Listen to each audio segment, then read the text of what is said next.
From the studios of Blackwater Media in the city of Atlanta, it's time for another edition of the Dr. William Lester Show, and I'd like to welcome you to the show and start off by reminding you of the many different ways that you can listen to this program. First of all, of course, you can listen to the program on our Blackwater Media YouTube channel.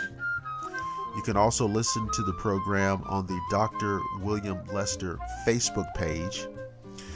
You can listen to the show on my personal Facebook page, which just bears my name, William Lester. And of course, you can hear the show on Google+. Now, as you know, we have discussed a number of classic horror films in observance of our annual Cool Vintage Halloween Film Festival, and tonight will be no different. We will be discussing a film that is an absolute personal favorite of mine, in many ways because I saw it as a very young boy. It was one of the very early films that made an impression on me and sort of set me on this path of appreciation for the cool vintage horror film. The film is called Moon of the Wolf from 1972, directed by Daniel Petrie, filmed on location in Burnside, Louisiana. The movie is based upon the novel of the same name, written by Leslie H. Whitten, first published in 1967. The film was broadcast on September 26, 1972 on the ABC Movie of the Week. Now let's get into the cast. It's a fantastic cast. David Janssen, the wonderful David Janssen, plays Sheriff Aaron Whitaker. Barbara Rush plays Louise Rodanth.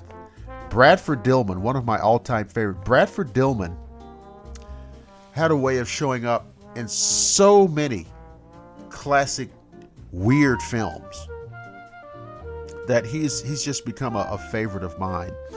But Bradford Dillman plays Andrew Rodanth, which is a character, of course, central to this story. John Berardino plays Dr. Druten. The omnipresent Jeffrey Lewis plays Lawrence Burfew. Jeffrey Lewis is another one of those guys. He's another one of those guys who is seemingly everywhere. As I was growing up, so many movies that I saw him in, so many television shows that I saw him in, and yet did not know his name. Royal Dan, another similar figure who was in just a multiplicity of films, and again, many times in films featuring high strangeness, plays Tom Gurmandy Sr. The role of his son is played by John Davis Chandler, Tom Gurmandy Jr., and the legendary Claudia McNeil of Raisin in the Sun fame plays Sarah. All right. So I'll tell you up front, of course, this is a werewolf film. And again, I saw this film as a young boy, and it made an impression upon me. Quite frankly, it scared me. It disturbed me. It bothered me. But that's what this kind of film is supposed to do. And it simply remains one of my all-time personal favorites. Now, I'll tell you that I have seen this film streaming in several places online. So you absolutely will not have too much difficulty in tracking this one down on the internet. Of course, it is on DVD, and of course I recommend adding it to your permanent collection. But if you want to, if you hear the show and you want to track this down, it's absolutely available to stream online, and I can assure you that the definition, the quality of the film version that you see will of course be high above what we saw all those years ago in 1972. The story is set in a Louisiana bayou type situation. Now, although the book is set in 1938. The film is set in modern times. Of course, by modern times, I mean 1972. So it has a contemporary tone to it. But basically, this is a story that involves, of course, murder, unsolved murders. It involves lycanthropy. And it involves what happens to a small, close-knit community undergoing a traumatic and horrific series of events. Now, David Janssen plays Sheriff Aaron Whitaker, as I said, and he's kind of the glue. His character is very much the glue that holds this together. Barbara Rush plays Louise Rodin, and her brother is, of course, played by Bradford Dillman, Andrew Rodin. And there are several parts of this that I'm so tempted to kind of blurt out, but at the same time, I'm conscious of creating a spoiler situation, so I don't want to do that. One of the things that I remember like being so scary in this film was that there are a few instances in the film where the werewolf displays incredible superhuman strength. And there's something scary about that. There is a scene in the film where the werewolf actually rips the cell door off of a jail cell. There's a scene where the werewolf rips iron bars out of a brick wall. And this creates an incredibly scary feeling. It creates this feeling of vulnerability in the viewer, because if this creature can rip iron bars out of a brick wall, then you know that you have no chance against this creature. And it's an incredibly effective story device to demonstrate this. And it conveys the madness, the fury of the diabolical nature of this beast. And I would say that it is in terms of horror films, certainly in terms of cool vintage horror films, it's family friendly. There is a very small observable quantity of blood. There is essentially zero gore, but the horror is very much instilled in many things in the film that are suggested or inferred. And for that reason, I feel that the movie holds up and retains its frightening quality to this day. The John Berardino character plays Dr. Druten, who is the town doctor. The town in the film, by the way, is called Marsh Island. So the concept of setting, there's really nothing left to the imagination here. This is the bayou. And that comes through very strong and clear throughout the film. The film opens with the murder of a young lady, a young attractive lady, one of the attractive young ladies in the town. And of course, that generates a stir of controversy, and you will be very surprised at how this controversy unveils. And there's something in particular about this young lady at the time of her murder that kind of adds and piles on to the controversy. And of course, the David Janssen character, Sheriff Whitaker, of course, is compelled by these circumstances to dig deeper, to look harder, to look closer at this particular set of circumstances. There are hints of voodoo. There are hints of all of these old superstitions, especially those that are indicative to the Deep South. Of course, many of you will know that in French, the word werewolf is loup-garou. And there's a very interesting trail of circumstances in the film where this term, the French term loup-garou, is used. And it's used with a twist. And you have to pay attention. You have to pay close attention or you will miss what's being done here, what's being shown here, what's being said, what's being pointed out. But it is very much relevant to how this story unfolds. The Bradford Dillman character, Andrew Rodan, is a character that you should pay very special attention to. Again, avoiding any spoiler type scenarios.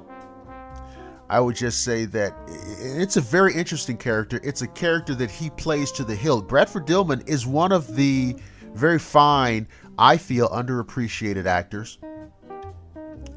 I think part of it was that, you know, he was in many instances starring in fantasy films, horror films, science fiction films, which in some circles were looked down upon by many people in the entertainment media.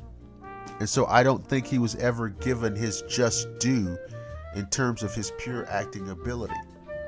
He was in a very notable episode of the 70s fantasy series Night Gallery. It's a very standout episode called Pickman's Model,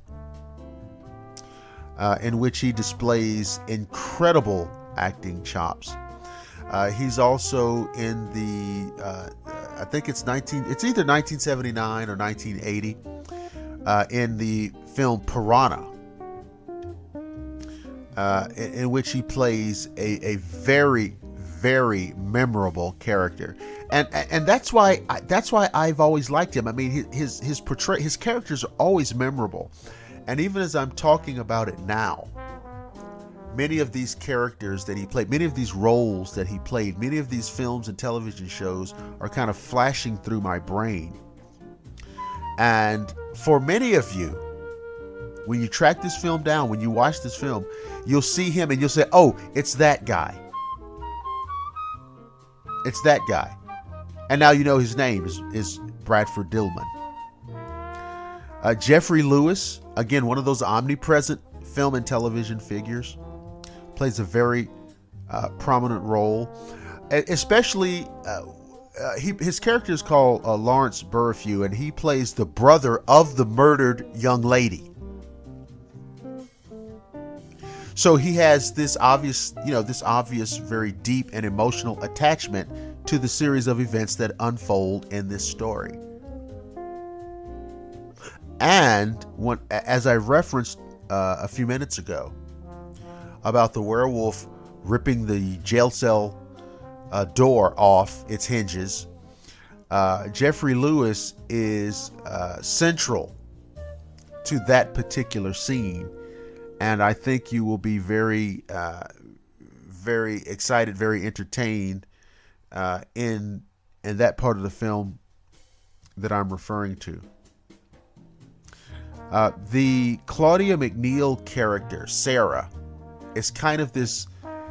She's an older woman, and there's a kind of wisdom that has settled onto her, and she's aware of things. She knows things that people either don't know or they're not willing to speak of. And so there's a certain kind of gravitas that I sense in the character that Claudia McNeil is playing. So there's some standout scenes. I talked about the jail cell scene. Look for what I call the rampage in the hospital scene. That's a very interesting and exciting scene. Frankly, you see the werewolf in his full fury, and you kind of see what kind of damage what kind of havoc he can wreak in a given situation. There is a scene. There's the barn house scene, which is really more towards the end of the film, which is quite interesting. And there's a kind of creepy fear element there, with the old rustic barn. And although it's got a quaint charm to it, there's also a creepiness to it that the filmmakers here totally exploited. One of the I think good things about the film are the sound effects that you see coming from the werewolf himself. A ferocious sound, a intimidating, disturbing growl and roar that are generated for the creature.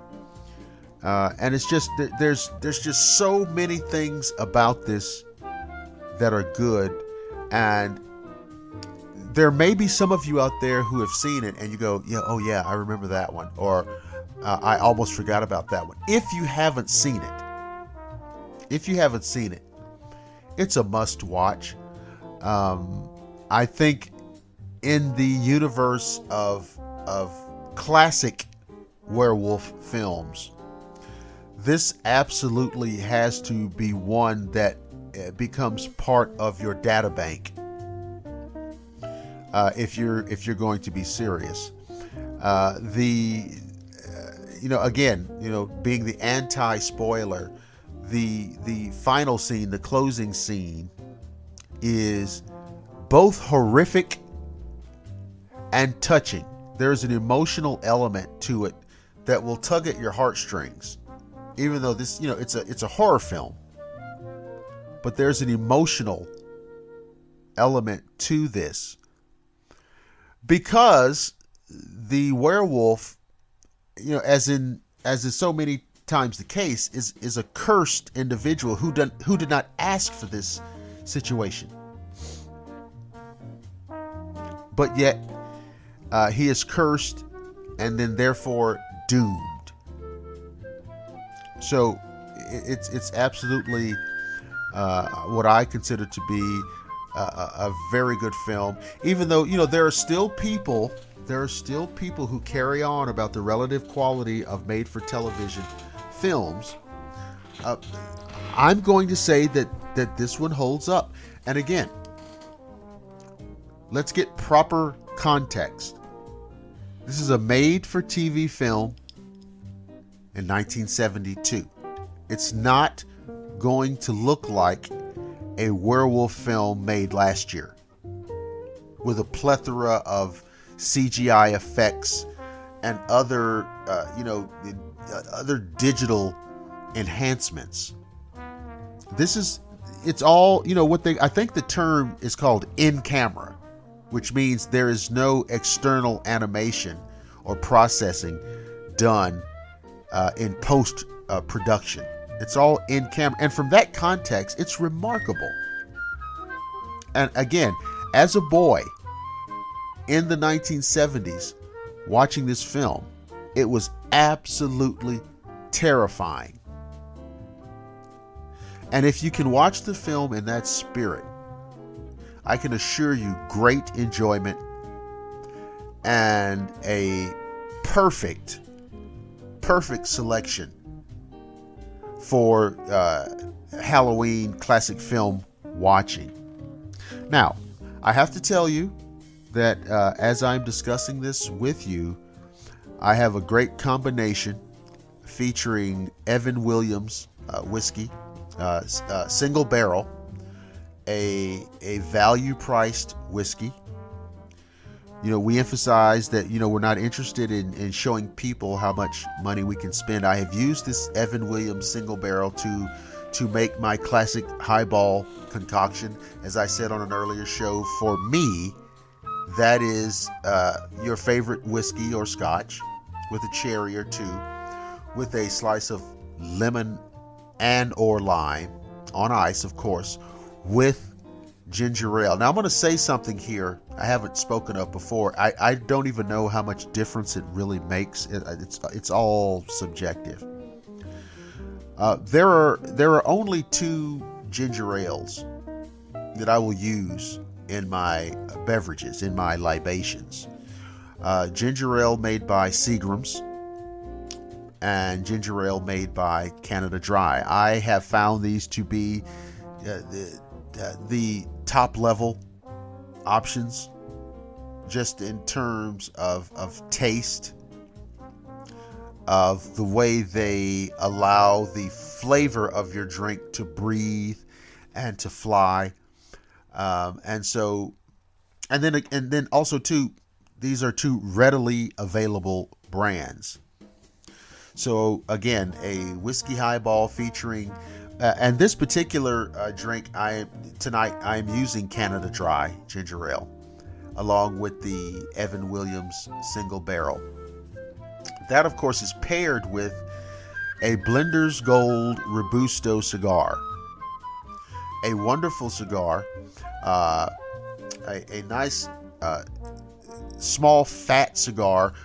Blender's Gold, as I mentioned again in another episode, is a private label brand that is sold exclusively through Walgreens. And there are millions of cigar snobs out there, many of the cigar bourgeoisie who would heckle and bemoan this option. But we're not interested in that. We're interested in reasonable price points. We're interested in a cigar that every man can go down and purchase. And we're still talking about a quality, long filler, premium hand-rolled cigar. And they come in a number of... Now, what I have tonight is a Robusto, but they also come in Churchills. I'm not sure. I don't think they make torpedoes, but they certainly... I've had the Churchills before, and I had the Robustos. Just the other day, I purchased 2 bundles of the Robustos at an incredible price point. And if you enjoy the cigars... If the cigars contain premium tobaccos, if the cigars are hand-rolled, long filler cigars, and you get them at a value price, I say get them. But Blender's Gold, private label brands sold exclusively through Walgreens. Let me recap some of the details of the film, entitled Moon of the Wolf from 1972, directed by Daniel Petrie, filmed on location in Burnside, Louisiana, based on the novel of the same name written by Leslie H. Whitten from 1967. The film was broadcast originally on September 26th, 1972 as the ABC Movie of the Week. Here is the cast. David Janssen as Sheriff Aaron Whitaker. Barbara Rush as Louise Rodanthe.